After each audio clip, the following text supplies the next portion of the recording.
नमस्कार, मैं हूं आलोक जोशी और आप देख रहे हैं बिज अड्डा। कमजोर दिल वाले दूर रहें।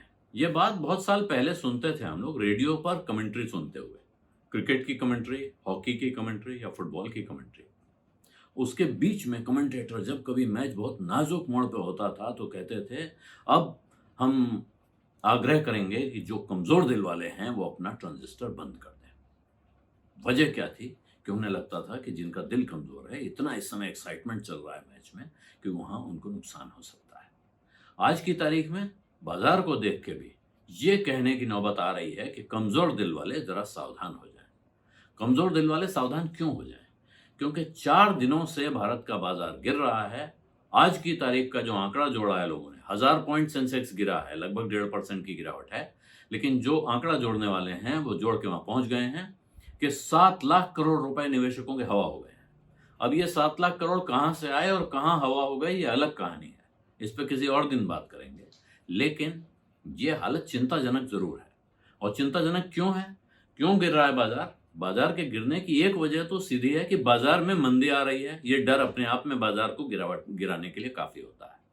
बाजार गिर रहा है, ये सुनकर बहुत सारे लोग शेयर बेचने लगते हैं और बाजार और गिरता है।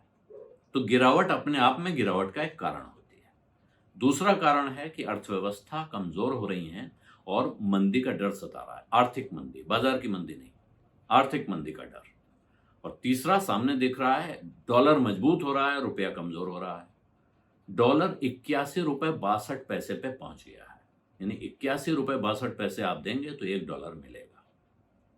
इसका आमतौर पर अर्थ ये होता है कि ऐसी स्थिति में विदेशी निवेशक भारत के बाजार से पैसा निकालते हैं, अपने देश ले जाते हैं। अमेरिका, इंग्लैंड, जर्मनी, यूरोप के जहां जो भी देश हैं, जहां के भी बड़े निवेशकों ने यहाँ पैसा लगा रखा है, वो अपना पैसा खिसका रहे होते हैं। ऐसे में डॉलर मजबूत होता है, रुपया कमजोर होता है। ऐसी परिस्थिति में ये कहना कि भाई आप चिंता करिए, फिक्र करिए, तो क्या करें, फिक्र करके क्या होगा? लेकिन अमेरिका में मंदी की आशंका बहुत गहरा रही है। अमेरिका के जानकार लोगों का कहना है कि अमेरिका में मंदी आ रही है या आ चुकी है, और आ ही नहीं चुकी है, वो मतलब टिक के रहने के लिए आई हुई लगती है। विद्वान है नूरियल रूबिनी, जिन्होंने कहा है कि पूरा 2023 अमेरिका मंदी की चपेट में रहेगा। और अगर अमेरिका मंदी की चपेट में रहेगा, इंग्लैंड का भी हाल करीब करीब वैसा है, यूरोप का हाल वैसा ही दिख रहा है। अगर ये सब मंदी की चपेट में रहेंगे तो जो दुनिया की फैक्ट्री कहलाता है चीन, उसका क्या होगा? चीन अपने आप में एक बड़े संकट से जूझ रहा है। एक तरफ ये चर्चाएं चल रही हैं कि चीन में तख्ता पलट हो गया है, शी जिनपिंग को हटा दिया गया है। उस बारे में कोई खबर पक्की आ जाती है तो फिर बहुत बुरा झटका होगा बाजारों के लिए। लेकिन अगर वो नहीं भी आती है, शी जिनपिंग बाकायदा अपनी जगह पे बरकरार हैं, तब भी चीन की अर्थव्यवस्था में जो खतरे दिख रहे हैं वो दुनिया को हिलाने के लिए काफी हैं। वो चीन की वजह से दुनिया के बाजारों पे क्या असर पड़ेगा, ये एक चीज है। चीन के अंदर क्या असर पड़ रहा है, ये दूसरी चीज है। और चीन में जिन विदेशी निवेशकों ने पैसा लगा रखा है, उन्हें अपने पैसे की फिक्र है। उस पैसे को वहां से निकालेंगे तो कहां ले जाएंगे, ये एक और बड़ा सवाल है।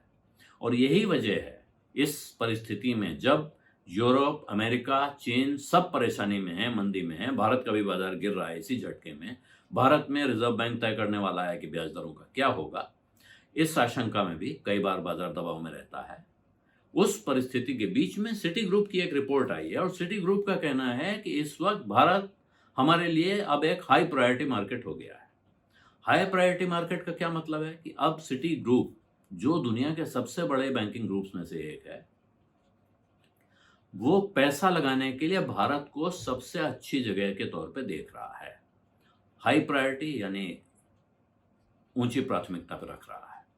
इससे पहले ऐसी अनेक रिपोर्ट्स और आ चुकी हैं जो कहती हैं कि हमको अगर कहीं पैसा लगाना है आज की तारीख में, तो हमें भारत सबसे अच्छी जगह दिख रही है बाकी इमर्जिंग मार्केट्स के मुकाबले।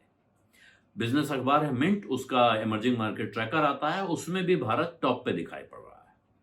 मतलब यह है कि एक तरफ डर है, आशंका है, चिंताएं हैं, दूसरी तरफ से कुछ अच्छी खबरें आ रही हैं कि इस अंधकार के बीच में रोशनी की किरण हो सकती है।